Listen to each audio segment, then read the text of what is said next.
আরও একটা নতুন গল্প নিয়ে শুরু করলাম এবারের জার্নি। এখন যাচ্ছি দার্জিলিং জেলার এক জনপ্রিয় পর্যটন কেন্দ্র তাকদা। নিউ জলপাইগুড়ি থেকে তাকদার দূরত্ব 60 কিলোমিটার মতন। দার্জিলিং থেকে তাকদা 37 কিলোমিটার, আর কালিম্পং থেকে তাকদা 38 কিলোমিটার। 1900 থেকে 1918 পর্যন্ত ব্রিটিশদের বানানো প্রায় 50টা বাংলো বা কুঠি রয়েছে তাকদাতে, যার মধ্যে 9টার মতন বর্তমানে রিসর্ট হয়ে ব্যবহার হচ্ছে, বাকিগুলো পরিত্যক্ত। এর মধ্যে 1911তে তৈরি তাকদা ক্লাব, যা বর্তমানে পশ্চিমবঙ্গ সরকারের বন বিভাগ দ্বারা পরিচালিত, সেখানে আমরা আজ রাত কাটাবো আর ঘুরে দেখব আশেপাশের বাংলোগুলো এবং তাকদা থেকে 4 কিলোমিটার দূরে তিনচুলে ও 12 কিলোমিটার দূরে লামাহাটাটাও একটু ঘুরে আসবো।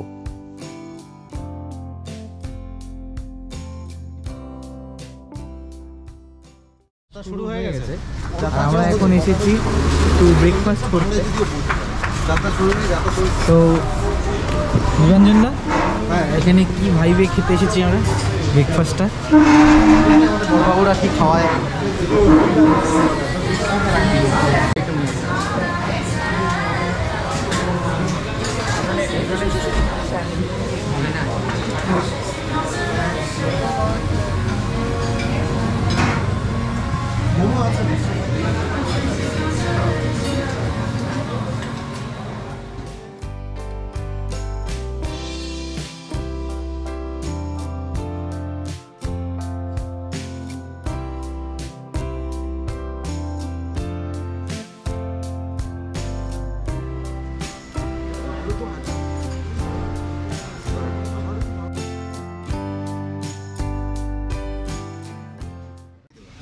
আসাম রেস্টুরেন্টে আমরা একটু ব্রেকফাস্টের জন্য এলাম।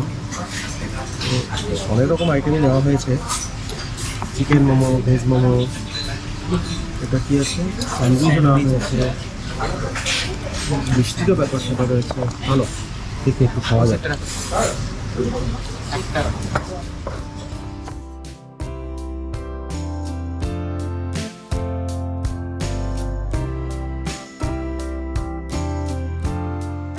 শিলিগুড়ি থেকে চললাম কালিম্পংয়ের রাস্তা ধরে।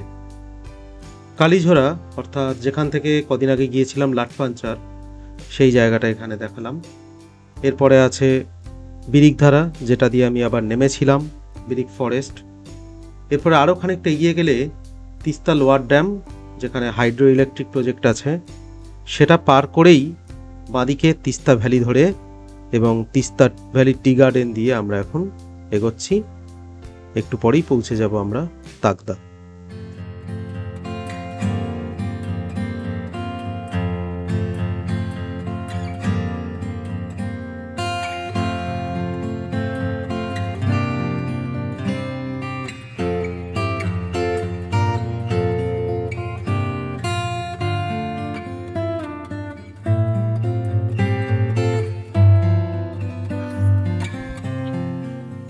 তাকদা ফরেস্ট ক্লাব, এর বিভিন্ন নাম। Takdah forest club, Takdah eco club, Takdah eco tourism centre. 1911তে তৈরি হয়েছে, ভাবা যায়। আর এটা 2025।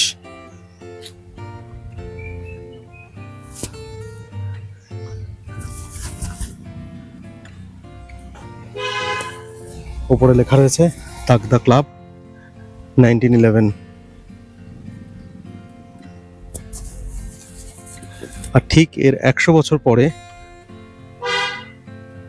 বলা ভালো 101 বছর পরে, 2012 সালে এটা পর্যটন বিভাগের আওতায় আসে, বিশেষ করে বন দপ্তরের আওতায় আসে 2012 সালে। এই জায়গাটা উদ্বোধন করা হয়। জায়গাটা অনেকটাই পার্ক মতন রয়েছে। দূরে একটা দোলনাও আছে, ওখানে দোলনায় বসে বেশ খানিকক্ষণ টাইম কাটানো যায়। আর সব থেকে যেটা ভালো, প্রচুর কুয়াশা আসছে মাঝে মাঝে। মানে এখানে বসে পাইন বনে যে কুয়াশার ব্যাপারটা থাকে, সেটা খুব ভালো এখানে ফিল করা যাচ্ছে।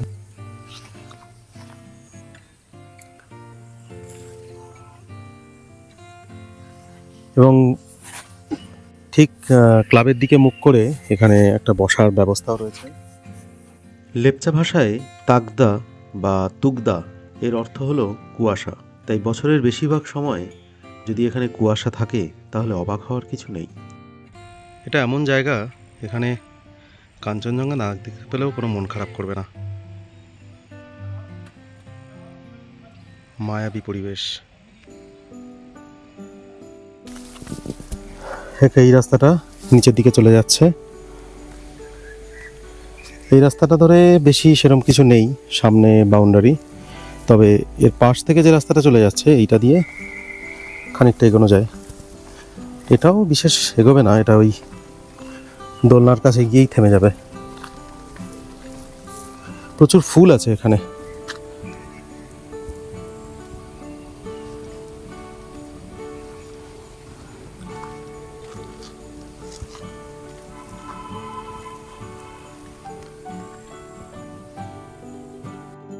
আচ্ছা, এখানে অনেক রকমের রুম আছে। আগে আমি ঘরগুলো একটু দেখাই।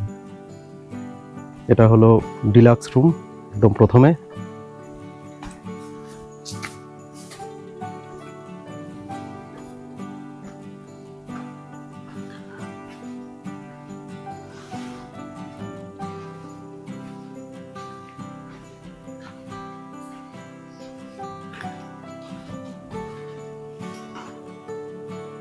এর আগে যতগুলো WWFDC-তে দেখেছি এটা একদম আলাদা। এটা একটা ব্রিটিশ ছোঁয়া রয়েছে। WWFDC-র কিটটা আরেকবার দেখিয়ে নিই। প্রত্যেকবার আমি দেখাই যেরকম, এর মধ্যে বায়োটিকের যে সমস্ত সোপ, শ্যাম্পু, ফেস ওয়াশ রয়েছে, দুটো ব্রাশ, একটা চিরুনি আর একটা হচ্ছে টুথপেস্ট। 50 ইয়ার্স উপলক্ষে এদের এই বাক্সটা একটু প্যাটার্নটা পাল্টেছে।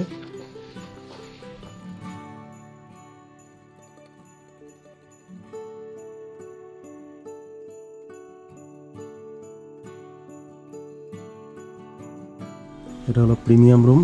অনেক স্পেস, বিশাল স্পেস। হ্যাঁ, প্রিমিয়াম রুমটা সত্যি প্রিমিয়াম। এখানে সোফার ব্যবস্থা রয়েছে, আলমারি রয়েছে, একটা ড্রেসিং টেবিল রয়েছে। খাটটা একটু ছোট কিন্তু হ্যাঁ, টেবিল রয়েছে। বাহ,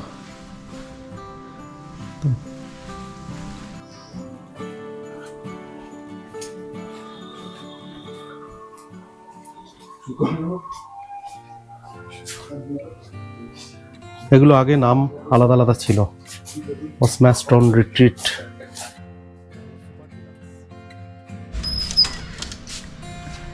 এটা হলো সুপার ডিলাক্স। এটা বেশ বড়।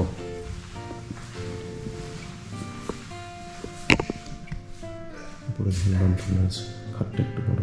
এখানে সোফাটাও রয়েছে খুব সুন্দর। এগুলো কি সেই পুরোনো দিনের সব অরিজিনাল? আচ্ছা, বাহ।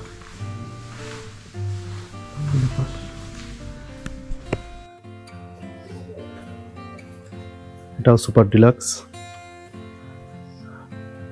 আর এই রুমটা স্ট্যান্ডার্ড, মানে এখানকার সব থেকে কম দামি যে রুমটা, এটার ভাড়া 2000 টাকা। এখানে দুটো বেড আছে, দুটোই মোটামুটি ডবল বেডরুম সাইজের, যদিও এটাকে এরা সিঙ্গেল বেড হিসেবে দিয়েছে।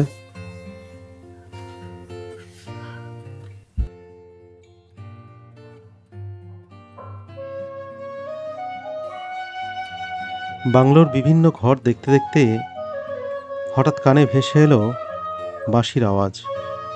রান্নাঘরের দিক থেকেই আসছে। হাঁটতে হাঁটতে সেদিকেই এগোলাম।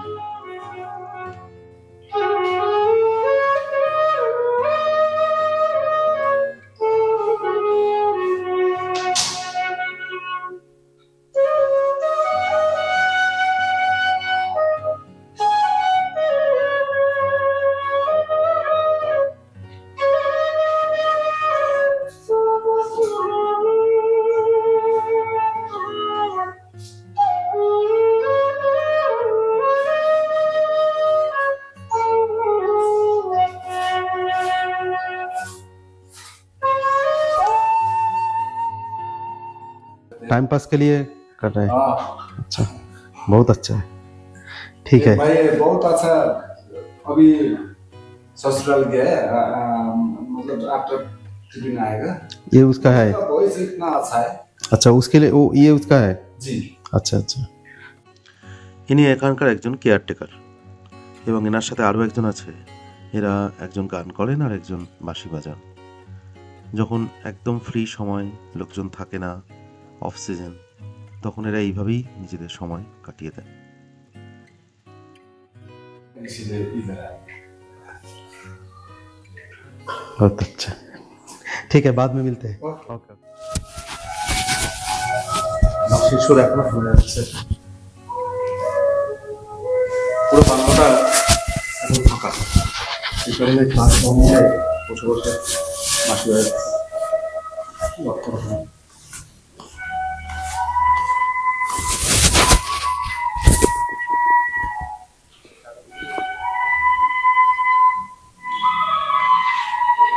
ওনার সারাদিন ধরে বাঁশি শুনতে থাকি।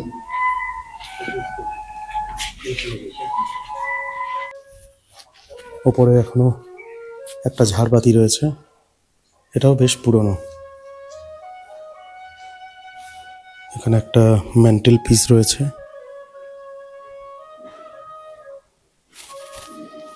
বসার জায়গাগুলো সব বেতের এবং বসার জায়গাটা খুব সুন্দর। এটাও আর্টস টাইপের, বাইরের দিকে কাঁচ দিয়ে ঘেরা। এটা এখন ডাইনিং এরিয়া।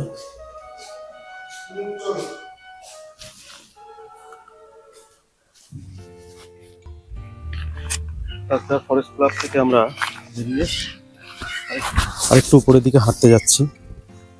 এখানে কিন্তু ব্রিটিশ বাংলো অনেকগুলো আছে, আশেপাশে ছড়িয়ে ছিটিয়ে আছে। 1850 সালে তাগদা সহ আরও 13টা গ্রামকে সিকিম থেকে আলাদা করে ব্রিটিশ সরকার। সেই সময়ে দার্জিলিং টি কোম্পানি এবং আরও কয়েকটা টি কোম্পানি মিলিয়ে এখানকার যে পাইনের জঙ্গল ভালো করে পরিষ্কার করে এবং চা চাষ শুরু হয়। এই 5000 থেকে 6500 ফিট উচ্চতা তাদের কাছে এত পছন্দের ছিল যে এখানে চা বাগান থেকে শুরু করে তাদের নিজেদের থাকার জন্য প্রচুর আয়োজন শুরু করে। এখানকার বাড়িগুলোর ডিজাইন সবই বাংলো প্যাটার্নের। সামনে পাইন বনের মধ্যে কুয়াশার মেঘ মিলেমিশে একাকার। বেশ দূর দূরান্ত অব্দি বাংলো দেখা নেই, তো আরও দূর অবধি হাঁটতে হবে দেখতে গেলে। তারপরে অবশ্য এই জায়গাটা ধীরে ধীরে বেছে নেওয়া হয় মিলিটারি ক্যান্টনমেন্ট হিসেবে। খুব কম সময়ের মধ্যে তৈরি হয় দু রকমের বাংলো, একটা সিঙ্গেল ম্যান ব্যারাকস আর একটা হলো অফিসার্স বাংলো। এছাড়া চার্চ, ক্লাব, স্কুল, মার্কেট সব মিলিয়ে কিছু বছরের মধ্যে তাগদা হয়ে গেল একটা মিনি ইংল্যান্ড। এই যে 3 নম্বর বাংলোতে যাচ্ছি, এটার রাস্তা কিন্তু খুব খারাপ। আমরা যে ইকো ক্লাবে আছি সেখানকার রাস্তা খুব ভালো, কিন্তু এটার রাস্তা খুবই খারাপ। এখানে গাড়ি নিয়ে আসতে গেলে বেশ চাপ আছে, আরও যদি 2 হুইলার হয়। হ্যাঁ, এখান থেকে আমরা দেখতে পেয়েছি 3 নম্বর বাংলো।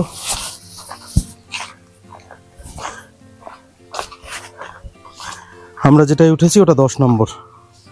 এরকম আশেপাশে প্রচুর বাংলো ছড়িয়ে ছিটিয়ে আছে। সম্ভালা বাংলো নাম্বার 3 তাগদা। বাহ, একটু ছোট, আমাদের ক্লাবটার তুলনায় একটু ছোট, দেখতে একই রকম প্রায়। ওই পাশে পার্ক মতন আছে, দোলনা আছে, তবে কোনোটা থেকেই পাহাড় দেখা যাবে না, কাঞ্চনজঙ্ঘা দেখা যাবে না। হ্যাঁ, ভালো। এটা এখান থেকে আরো একটা বাংলো দেখা যাচ্ছে। কি লেখা এখান থেকে পড়তে পারছি না। শিকারিনী, না শিকারিনী তো হবে না, এরকম বাংলা নাম কি আর ব্রিটিশরা দেবে? কাছে গিয়ে পড়ি। এর ঠিক পাশে আরেকটা রয়েছে, এটা 1996। আচ্ছা, এটা বেশি পুরনো নয়। গ্রিন শিল্ড, আচ্ছা গ্রিন শিল্ড একাডেমি, হ্যাঁ হ্যাঁ, এটা একটা ইনস্টিটিউট, বুঝতে পেরেছি। চলো, ওটার নাম শিকারিনী, আমি ঠিকই দেখেছিলাম। এখানে রয়েছে আর একটা বাংলো, এটা একটু পোড়ো টাইপের অবস্থা। আদৌ এখানে থাকে কিনা বা বুক করা যায় কিনা আমি জানি না। এটা লোকজন এমনিই থাকে এখানে, এটা ট্যুর পারপাসে নয়।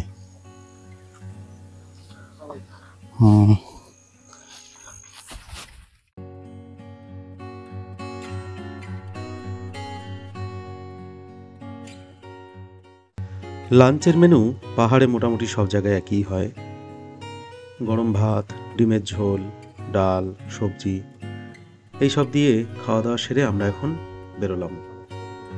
লামাহাটা পর্যন্ত যাব, পথে যা যা দেখার মতন মনে হবে নামবো।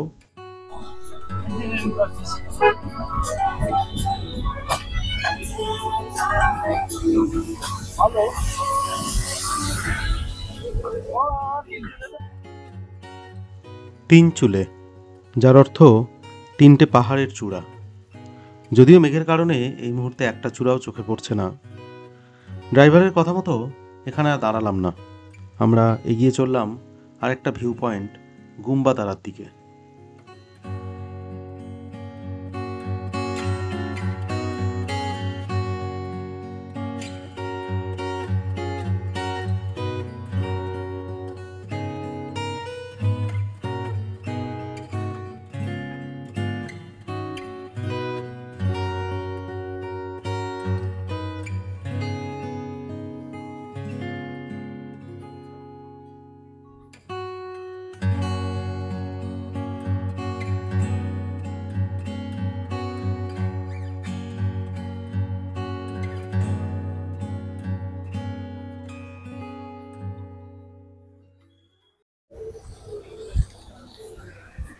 তিনচুলেতে সেরকম কিছু দেখার পেলাম না।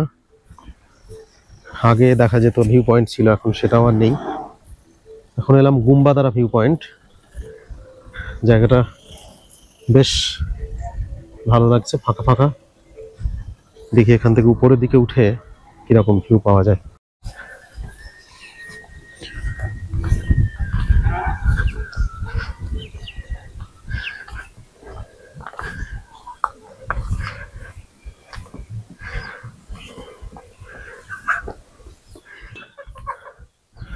আকাশ পরিষ্কার থাকলে মোটামুটি এখান থেকে কাঞ্চনজঙ্ঘা দেখা যাবে।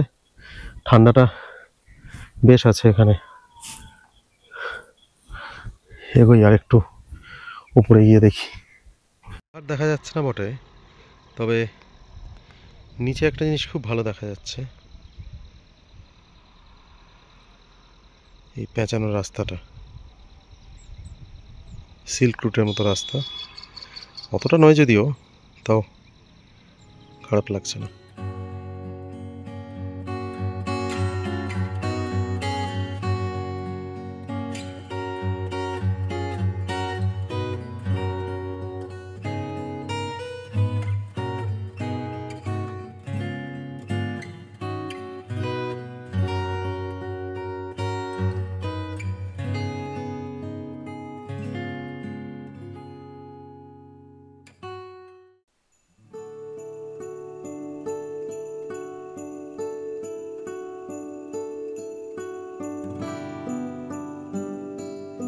পড়ন্ত বিকেলের আলোয় আমরা এলাম বৌদ্ধিস্ট লামাদের গ্রাম লামাহাটা। যদিও সময়ের অভাবে শুধুমাত্র খানিকক্ষণ সময় আমরা পার্কে আই লাভ লামাহাটার কাছেই কাটিয়ে দেব। পরে একবার এখানে এসে থেকে জায়গাটাকে এক্সপ্লোর করব।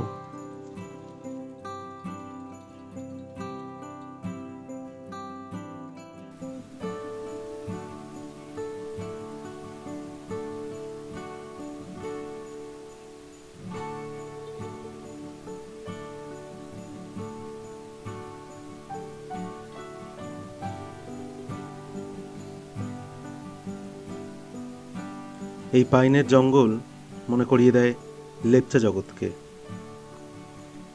যদিও এই জঙ্গলে যে আসল মায়াবী রূপ সেটা তখনই পাওয়া যায় যখন এর মধ্যে দিয়ে মেঘের খেলা চলে। মেঘ কুয়াশার কারণেই পাইনের জঙ্গলটা সব থেকে দেখতে সুন্দর লাগে।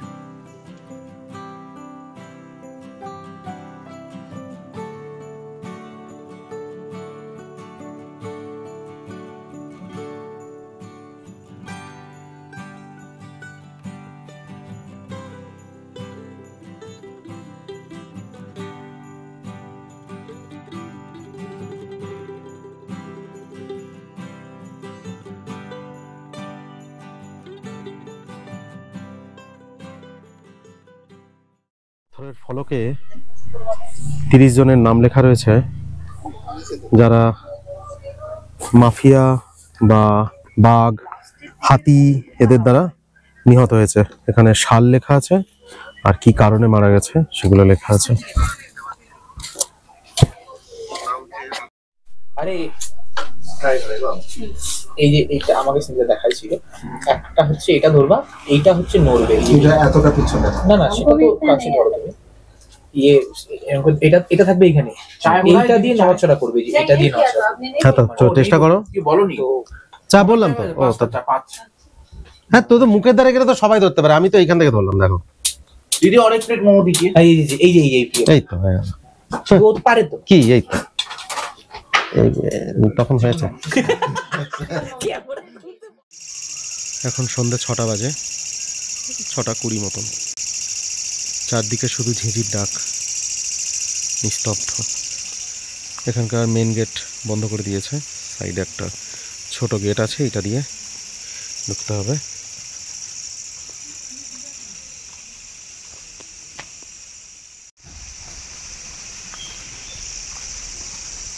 বাহ, পুরো জায়গাটা সন্ধ্যেবেলায় আলো জ্বালার পরে এরকম লাগছে।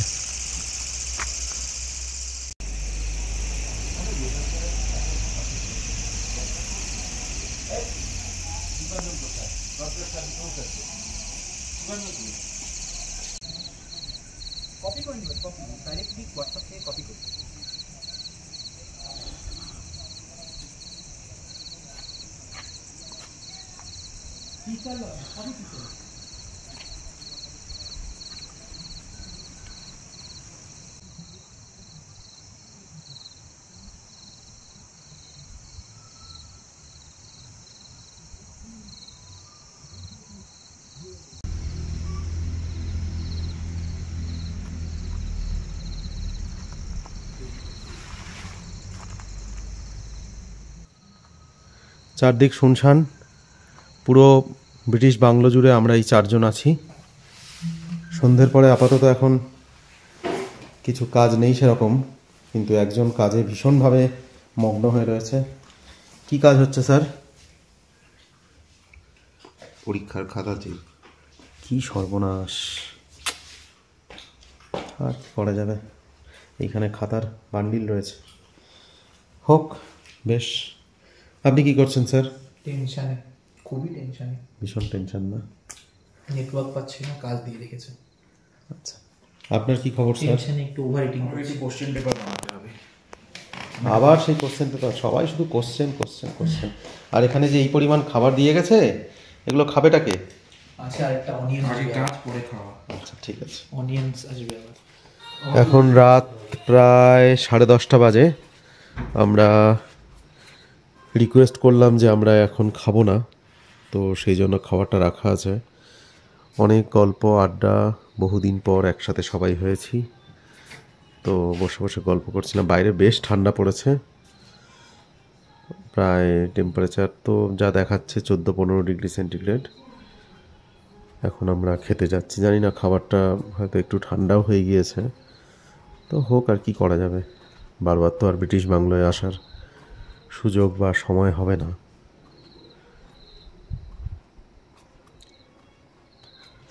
সবাই চলে গিয়েছে, আমরা এই 4 জন পড়ে আছি, সেই সামসিংয়ের রাতের মতন। আবার আমরা 4 জন, শুধু আমাদের 2টো ঘর আর এই ডাইনিং রুমটা চাবি খোলা আছে, বাকি সবগুলোই তালা দেওয়া। কি দিয়েছে রাতে দেখি একবার? রুটি, বেশ, রুটি।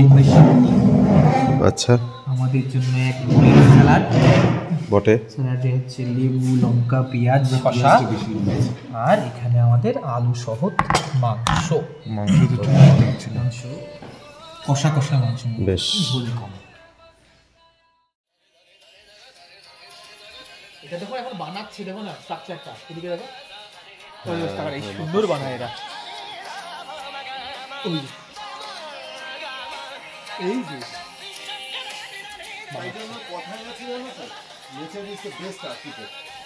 এরা ওয়েব বিল্ডার, ওয়েবসাইট ডিজাইন করে। হ্যাঁ, ওয়েবসাইট বানাচ্ছে তো।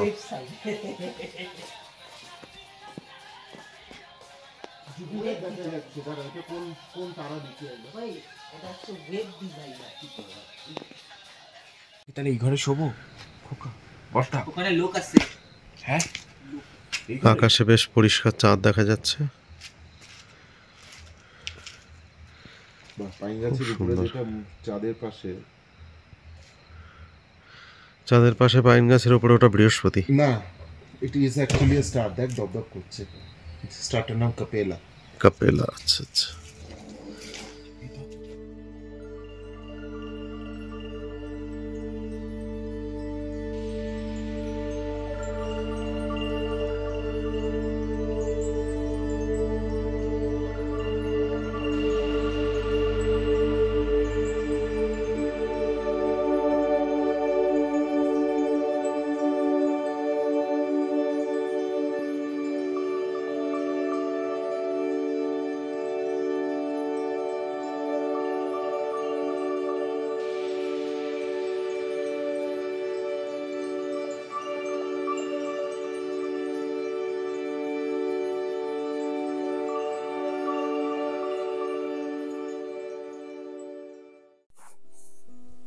ব্রিটিশ বাংলায় একটা রাত কাটিয়ে দিলাম। খুব একটা অসুবিধা হয়নি, ভালোই লেগেছে বেশ। তো রাতের দিকে একটু যেরকম গা ছমছম করে, আর সবাই মিলে যখন একটু ভূতের গল্প টল্প হয় তখন তো অবশ্যই আরও একটু বেশি লাগে। যেমন চালের ওপরে এই চেয়ারটা কেন, বা এই চেয়ারে কেউ আছে কি রাতে, থাকে কি রাতে, তো এরকম সব ভুলভাল অকারণে সেসব মানুষ কথা বলে, সেই সব মিলিয়ে মিশিয়ে একটা রাত কাটিয়ে দিলাম। সকালবেলা ব্রেকফাস্ট করে আমরা বেরিয়ে যাব। এখন দেখব চারপাশে আরও কয়েকটা ব্রিটিশ বাংলো যদি দেখে নেওয়া যায়। কালকে দুটো দেখেছিলাম, তারপর আর সময় হয়নি। থাকার জায়গা মাত্র 5টা, আগে দেখে বোঝা যাচ্ছে 4টে ছিল, 1 2 3 4, আর এই স্ট্যান্ডার্ডটা লাস্টে যোগ হয়েছে। এটা হয়তো সেই সময়কালে একটা খুব সাধারণ ঘর ছিল যেটা সবাই ইউজ করতো না।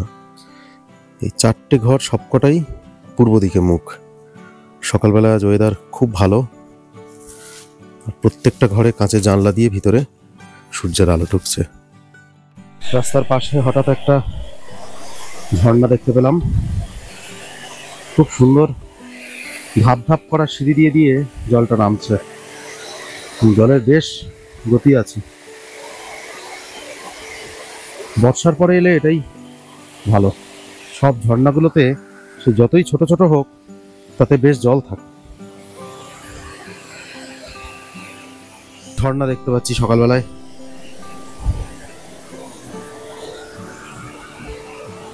প্রচুর জল আসছে ওপর থেকে। এই জঙ্গলটা না থাকলে এটাকে অনায়াসে একটা ভিউ পয়েন্ট বানিয়ে দেওয়া যেত, এত সুন্দর জল আসছে। ওখান থেকে একটু এগিয়ে এলে এখানে ছোট ছোট দুটো দোকান আছে, ওই চিপস এটা ওটা পাওয়া যাবে, চাইলে একটু চা মোমো পাওয়া যাবে। হ্যাঁ চলো চা খাই।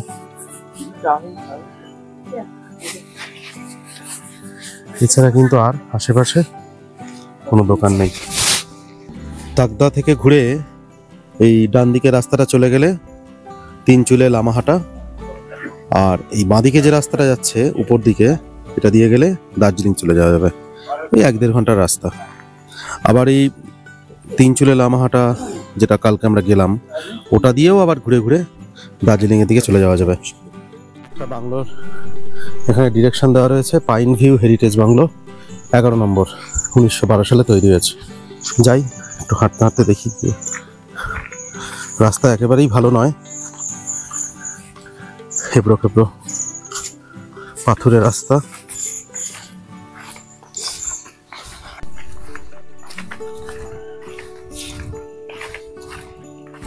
এখানকার বাংলোগুলোর মোটামুটি ডিজাইন দেখলেই বোঝা যায়।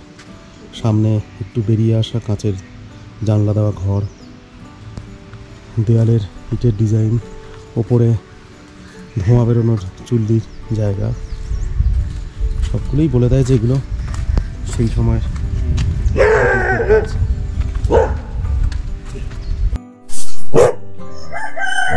1912 পাইন ভিউ,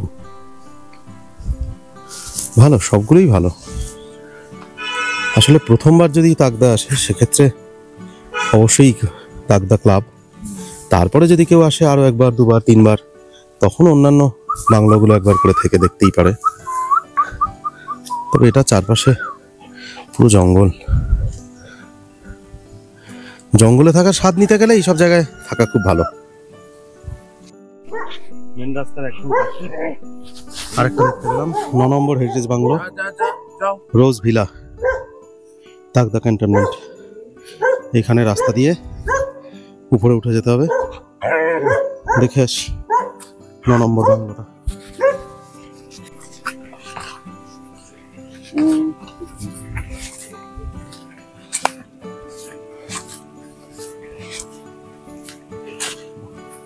হাঁটতে হাঁটতে উঠে এলাম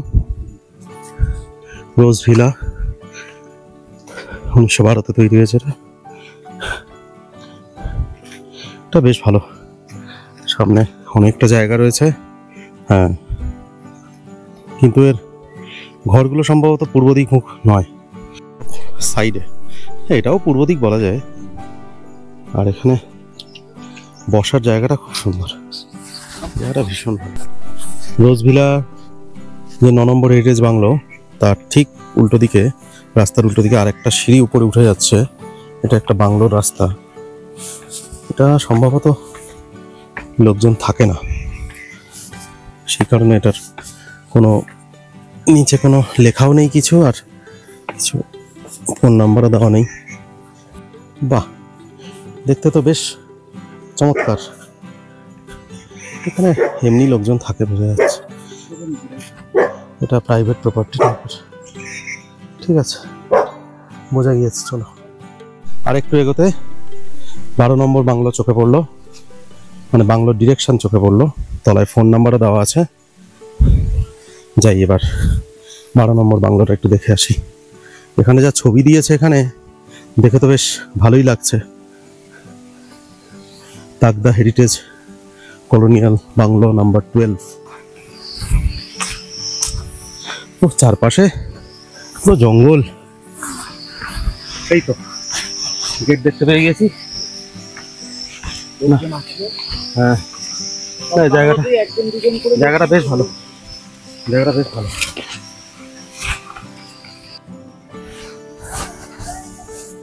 বেশ একটা বড় গেটও রয়েছে, আর রাস্তাটা খুব সুন্দর, মানে গাড়ি ওঠার জন্য একটা চমৎকার রাস্তা তৈরি হয়েছে। হেরিটেজ বাংলো নাম্বার 12, কিন্তু এটার যে আসল নাম সেটা আর নেই। লেখাটা তো অনেক পরে হয়েছে বোঝা যাচ্ছে। আচ্ছা, এটাতে দোতলাও আছে, উপরেও থাকা যায়।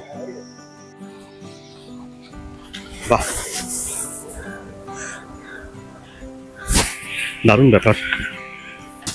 জায়গাটা বেশ ভালো মতোই বুকিং হয় বোঝা যাচ্ছে। চেয়ার টেবিল, গোছানো বাগান, খুবই সুন্দর। হ্যাঁ, উপরে পিছন দিকের ঘরগুলোতে ব্যালকনিও আছে। ইকো ক্লাবের পরেই এই জায়গাটা বেশ ভালো লাগলো। এই জায়গাটা সব থেকে ভালো যেটা, পিছনেই পাইন বন, মানে কুয়াশার মধ্যে যেসব দেখতে লোকে লেপচা জগৎ বা এই লামাহাটা ঘুরে আসে, এখানে বসেই সেই মুহূর্ত পাওয়া যেতে পারে। চলো আমরা আবার এগোই। বাস যাচ্ছে দার্জিলিং তাকদা 3 কিলো।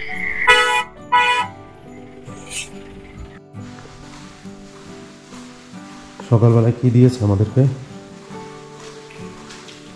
পুরি আর আলুর দম। পুরি বলবে না, লুচি বলবে। লুচি না পুরি?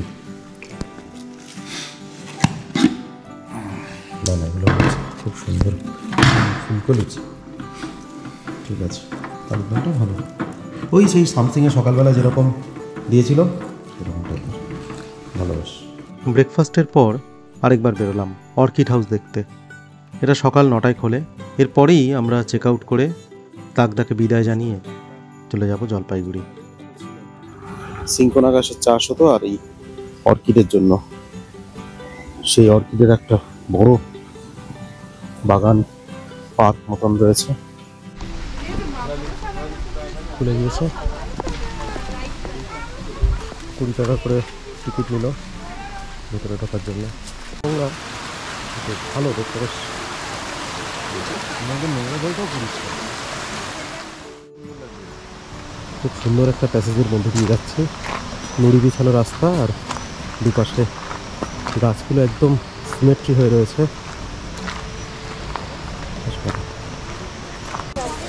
এই জায়গাটা বেশ বড় সড়ো জায়গা, এখানে অর্কিড আছে অনেক, এখানে লিস্ট করা রয়েছে আবার।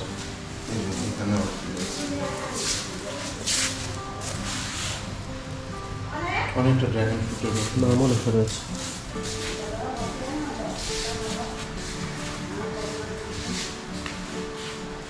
আর কোন ফুলটা কখন ফ্লাওয়ার হয় টবের নাম্বার ওয়াইজ পুরো টাইম দেওয়া আছে যে কোন সময় ফুল দিতে হয়। জুন জুলাই আগস্ট এপ্রিল, কোন সময় ফুল রাখতে হবে, কোন পটে। ফুল কম, হ্যাঁ ফুলটা কম, শুধু পাতাটাই বেশি। না কারণ তুই খেয়াল করে দেখ ওখানে হচ্ছে অক্টোবর নভেম্বরের মধ্যে হচ্ছে মাত্র 2 না 3টি নাম। 27 নম্বরে একটা আছে কি লেডি স্লিপার, আর সেরকম কিছু আমি দেখতে পাচ্ছি না। না 25 নম্বরে স্ট্রিপ বাল্ব লিভ। আচ্ছা, বেশিরভাগটাই বর্ষাকালে, সবই জুলাই আগস্ট, প্রচুর ফুল ফোটে সময়টা। বাহ, ঘরের বাইরে গাছগুলো কি সুন্দর, এখানেও একই সিস্টেম। বা এইখানটায় অনেক ফুল আছে। এইগুলো তার অর্কিড না, এগুলো normal full full is full, দেখতে বেশ ভালো লাগছে। ওইটা অর্কিড, এইগুলো অর্কিড।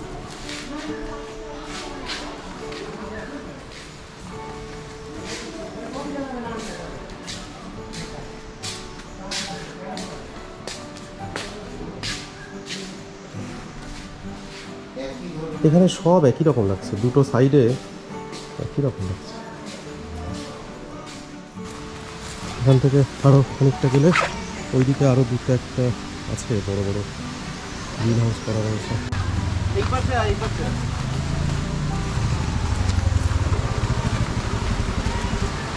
টাইম টু টাইম গাছে জল দেওয়ার জন্য সব ব্যবস্থা করা রয়েছে এখানটায়। এটা বিক্রির জন্য গাছ রাখা রয়েছে, এগুলো সব কিনতে পাওয়া যায়। আচ্ছা,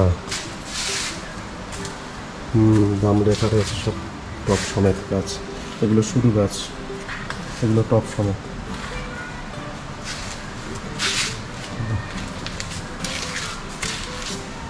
না এগুলো সব সেল, মানে তুমি চাইলে ওরা দিয়ে দেবে।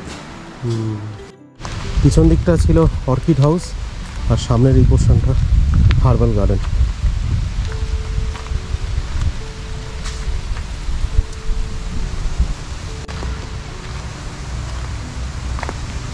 বাহ, এখানে একটা বস্তা দেওয়া রয়েছে, এই বস্তার মধ্যে দিয়ে আলোটা খুব অল্প হয়ে নিচে এসে পড়ছে, যতটুকু আলো দরকার। তাগদা ভ্রমণের গল্প এখানেই শেষ করলাম। আবার দেখা হবে নতুন কোনো ভ্রমণ কাহিনী নিয়ে। ভিডিওটা ভালো লাগলে লাইক শেয়ার করবেন এবং চ্যানেলটা সাবস্ক্রাইব করবেন।